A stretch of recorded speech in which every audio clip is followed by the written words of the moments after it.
Morning everybody and welcome to what is day 5 of 5 of the daily Ghetto vlog. And yeah, it's the final day, and as you can see by the state of the room, there's a lot to do. I think I alluded to it on yesterday's vlog. Today's the day where I've got nothing but dedicated time to getting this sorted. So I think it's going to be a long day, a late night. There's loads to be cracking on with, no big intro. Let's just get straight to work.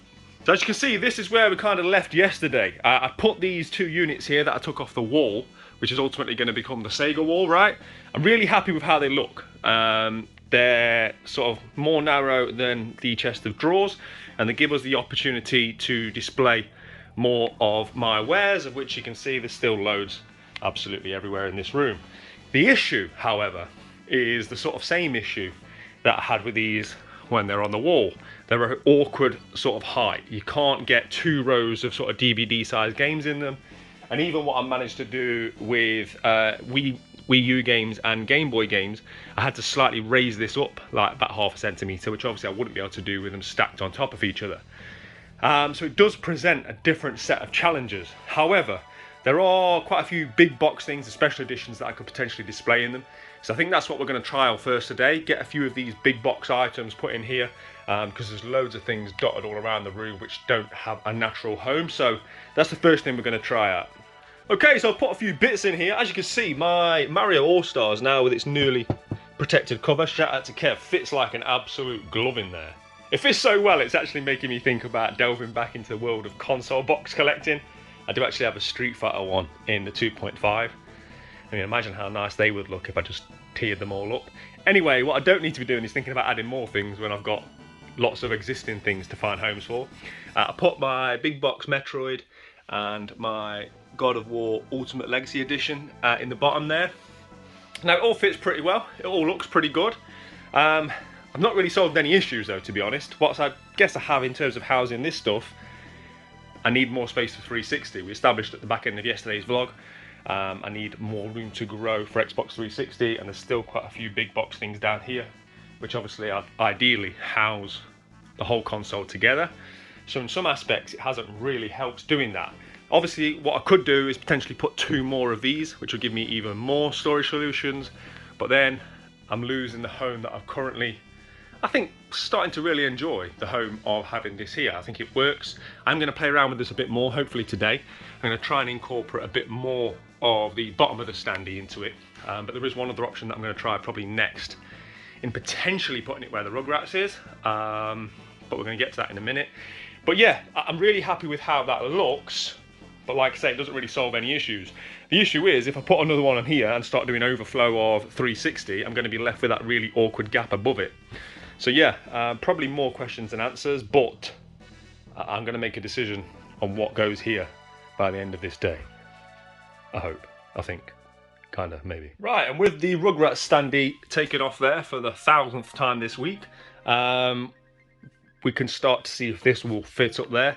My plan is to take the Red Dead Undead Nightmare piece off and see if I can sit this piece on top of that, which will both sit there. So without the backing piece, hopefully that'll allow us to have the game title and this sitting in the corner nicely.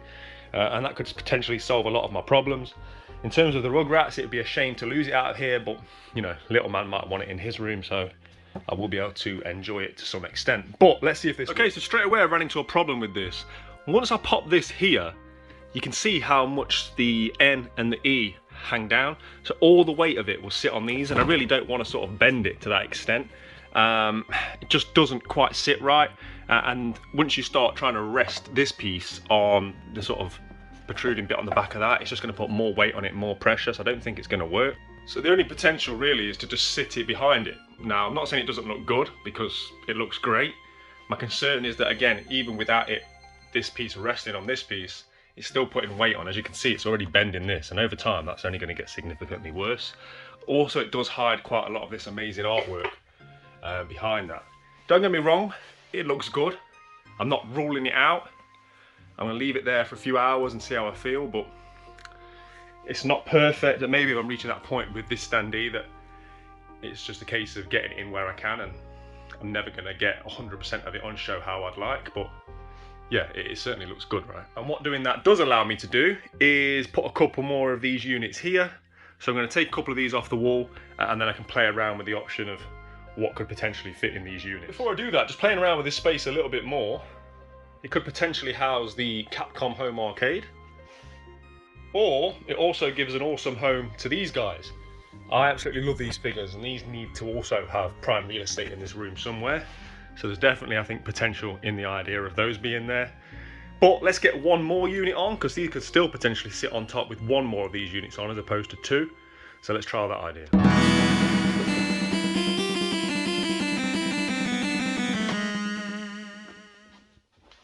Okay, so now we are 3 units high. I wouldn't be able to put a 4th in. It was quite deceptive before I put these on, but it actually would come to about there, which is way too high. It would just look ridiculous against that. So yeah, 3 is as high as we could go. But let's trial these here, see what these look like.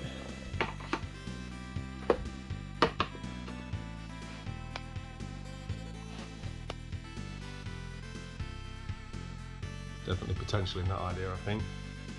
But what I've got to do really is make these work for me. There's no point in having them here if they're not giving me some sort of benefit in terms of games which need housing, right? So let's play around with this idea for a bit. Right, so I've moved the big box stuff up here. Am I delighted with how that looks? No, absolutely not. I think the better thing to do would be to drop these to the bottom. And I think by having them on the bottom, it's less noticeable in terms of like the, shall we say, lack of uniformity in the colours and sizes and all that kind of thing, which annoys me. I think if you put them on the bottom, it's far less noticeable. Mario All-Stars is the crowning piece on here, right? So that gets moved up, drop them down, and that should look quite a lot better. As predicted, that looks loads better. It's put Mario All-Stars front and centre. Ignore this middle one for now. I'm going to play around with this. That's just a couple of bits been put out of the way. But that being down there, it really has such less of an impact, right, with it not reaching the top of the shelf, and that when you get on eye level, that space, but from here where you see it, no issue at all. Also, that's now housed every single Xbox 360 game. The Street Fighter 4 Special Edition has fit in that gap absolutely perfectly. And in terms of future-proofing, I've got a considerable bit of space to grow. I've got space here, and that can always be turned on its side to get a few more games in as well. So yeah, that's really come together as well as I could have hoped for. Xbox 360 is done. Now we can move on to the next project. Okay, so the next problem that needs a solution is over here. Now, the issue is all the Mega Drive games are coming out to assemble the Mega Drive wall. Any overflow of Mega Drive I'll deal with as and when the wall's been assembled and we know what we're working with. The issue is that we've got the same problem as we had here. The risers, they're quite a strange height, and you can't adjust these shelves here because these are the top of the original Billy units. These fit perfectly. I think I've said before, this isn't even on like a bracket, that's just sat on top of the Mega Drive games. And then we've got PlayStation 1 and it all fits perfectly, especially with the trunking hack. I can still easily get the games in and out. So what I'm thinking is replace Mega Drive with Nintendo Switch, because this is one of the few consoles that's boxes are small enough to be able to go on here and still give us the clearance that we need for PlayStation 1. In fact, Switch boxes are shorter than Mega Drive boxes, so it would give us even, you know, a bit better access to the PlayStation 1 to be able to get them in and out. So I think I've now got the probably quite sizable task of removing everything from here. Finding space with which to put it is also a problem. But then getting in Nintendo Switch, and then ultimately getting PlayStation 1 above it. Forget everything I just said. Switch and PS3 games are the same height. I actually always assumed that Switch were shorter, but there you go. Quite deceptive. That will work better because I've got more PlayStation 3 games and Switch games, so I can fill a lot more of this shelf. Also, I've got these kind of like big box Switch things here, which I like to have with my Switch games that I wouldn't be able to house doing this method. So, theoretically, it'll work out having PlayStation 3 and PlayStation 1 above it. Well, that genuinely couldn't have worked out any better. It saved me loads of time. I've not got to take off all my PlayStation 1 games and put them back, because by taking out a few Mega Drive games, I was able to just slot in these to keep that shelf in place. I'll do the same on these 2 units as well, and then yeah, that'll mean that PlayStation 1 can stay exactly where it is. We can get all the Mega Drive taken out and then start replacing it with PS3. The only other thing I need to do is slightly readjust the trunking hack, because as you can see, they overhang just slightly. It's enough to cast that shadow, and it's just not right. So whilst I'm getting these put in, now's the time to get all the trunking reassessed and then load it up.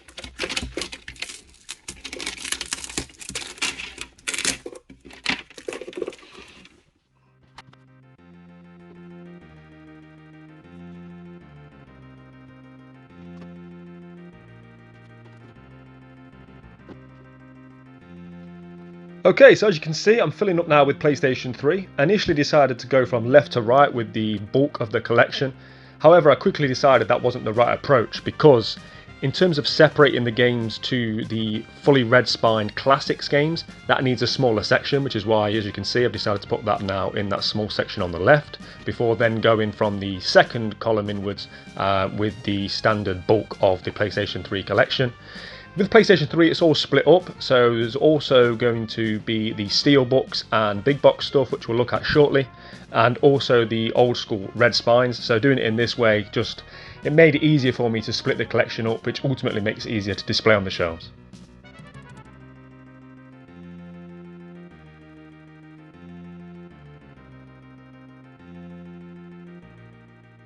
Okay, and after that montage, I put the old school PS3 games down there. Again, room to grow, works perfectly. There's room to grow here. There's room to grow here. This is a project I'm going to be working on down the line, which we'll get to on a future episode. And yeah, I'm just absolutely delighted with how this area's come together. This is a huge step now taken towards getting to the Sega wall. I'd always earmarked this as a bit of a problem with replacing the Sega games here, because as I say, with these being quite a funny height, but it's actually worked out perfectly with PlayStation 3 going in next to PlayStation 1, and yeah, a massive stride taken forwards now towards getting to this wall. Another hurdle we've got to overcome before we can get to the Sega wall is this stuff, primarily the big box Wii U stuff. Let's get home for this. Right, so what I've done is I dropped this shelf down one to put it in line with this one, and that's allowed me to get some of my bigger box Nintendo stuff in, including the Wii U stuff and a couple of other bits that were the last few bits up there really, so that's worked out really well. What's moved from here is Nintendo Switch. I just always had this vision of having this like nice blue row and then having that nice red, and there's plenty of room to extend, easy for me to say, Switch, which is a good job because it's a system that I'm actively collecting for. So yeah, I just think that was fantastic, and being right smack bang underneath the Super Nintendo wall, I think it was important that this top row was equally impressive. So yeah, really happy with how everything is coming together today, to be honest.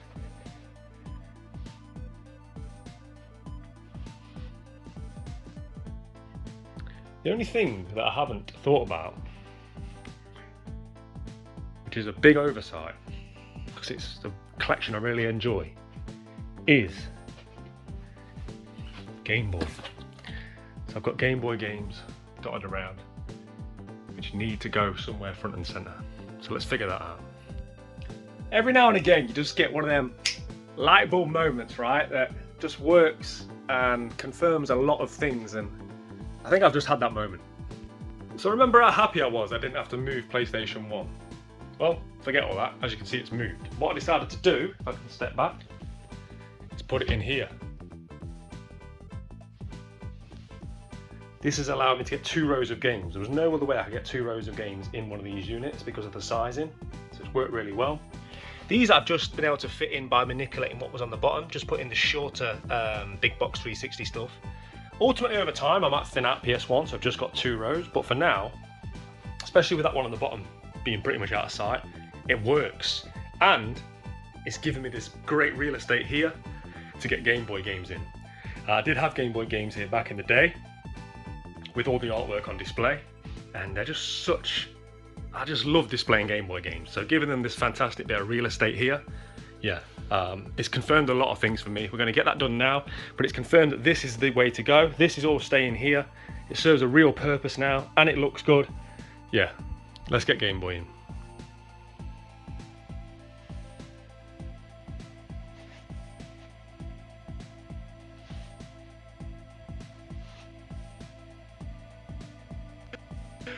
Oh man, I'm so happy. There's not many games display better than Game Boy games in the boxes, right? And the fact that I've now got them on full display, that's like cherry on top. This is it. It's all coming together. It's all locked down. Right, it's a case now of tidying up, getting a few more things put onto these shelves here. And yeah, so far so good.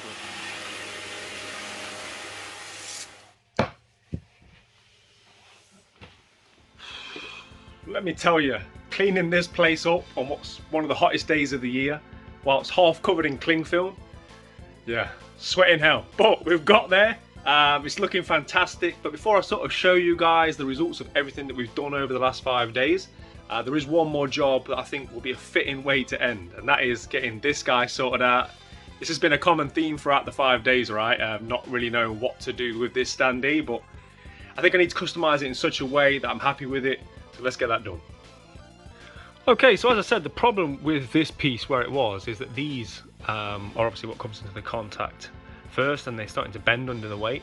So what I'm going to do is put a bit of trunking on. I think I'm just going to cut a piece of trunking like so, and just to give it that bit of strength and rigidity, I'm going to put it on both sides. And once I've done that, I'm then going to look at putting the old Standee piece back on the back of this, which should bring that forward a bit more, and ultimately give it a bit more presence, I guess, in the corner. And yeah, I'll show you guys when it's done. Right, that's them in place, and that should support it a bit better. Right, that's looking much better. I have fixed this cardboard Standee to the back just to bring it forward a bit, and by having this now supported with those plastic structures, I've been able to create more separation, which is give it more of that 3D effect. And yeah, it might not come through on camera, but it looks a lot better in person. And I think finally, at the end of day 5, I'm happy with this Standee. Okay guys, and that is a wrap on 5 days worth of work, of vlogs, of editing, but ultimately I'm delighted with how it's all ended up. Everything's sort of come together better than I could have imagined. Creating this center console has obviously been a lot of work, but yeah, housing all the 360, utilizing this end space with this piece, and ultimately putting the things around here that I didn't need on display elsewhere. Obviously this will all sort itself out. Mega Drive games will ultimately move to the Mega Drive wall, right? Which we're going to get to shortly. Everything's come together here. Very happy to have my Game Boy games on display. I was hoping I could maintain my row of toys, which I've been able to do. Same with the minis. And also it was a nice way to finish this week by finally finding a good place for the Standee. Same with Kratos, the shield, so many things that have been sort of homeless for so long that I've now been able to rectify. Obviously we've done some arranging on the SNES wall. All of this area of the shelves I'm happy with. All of this is just literally where I put things out of the way so I could tidy up. This was just stuff that was all over the floor. As you can see, it's sitting on about 5 shelves there. All of this stuff will be housed in the next few coming vlogs. As I say, it was just a case of getting it out of the way so that I could tidy up and finish this week's vlogs with the room looking as good as it can be. But yeah, this is the view now when you walk in.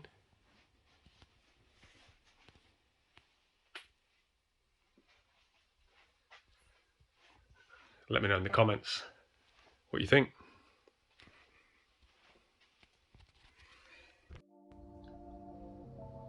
And as you can see guys, with the sun going down, that brings an end to the 5 daily Ghetto vlogs. And I just want to give a massive thank you for the support, everyone that's tuned in. I didn't know what to expect, you know, putting a video out every day, and yeah, the support has exceeded what I could have imagined. So massive thank you to everybody that's watched these vlogs, commented, liked, all that good stuff. And what I really want to know now is what you guys thought of this week. What are your thoughts? Have you enjoyed it, the good, the bad? From my point of view, I've always been intrigued to do a daily vlog. I've always wondered how it would work. I watch a few channels myself that do daily vlogs, and I've kind of always, yeah, like I say, been intrigued by it.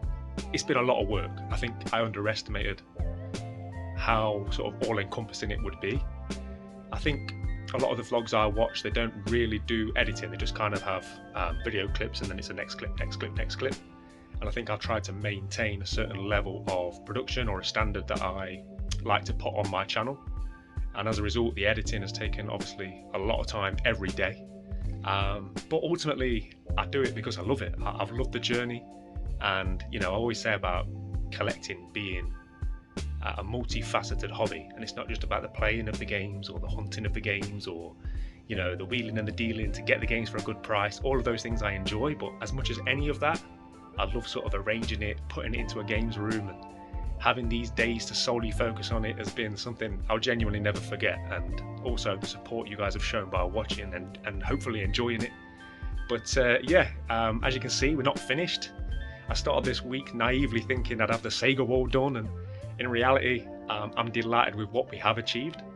But it's kind of got us to a point now where we can kick on with the Sega wall. So there will be a Sunday vlog. I am going to keep going. So I'll see you guys on Sunday. You can have a day off without me, I'm sure. You're all sick of seeing my face by now. But again, please let me know in the comment sections what you've thought of this week, what you think of the changes to the room. And I'm going to go and edit this vlog, and then we go again on Sunday. Thanks again. I'll see you all real soon. In a bit.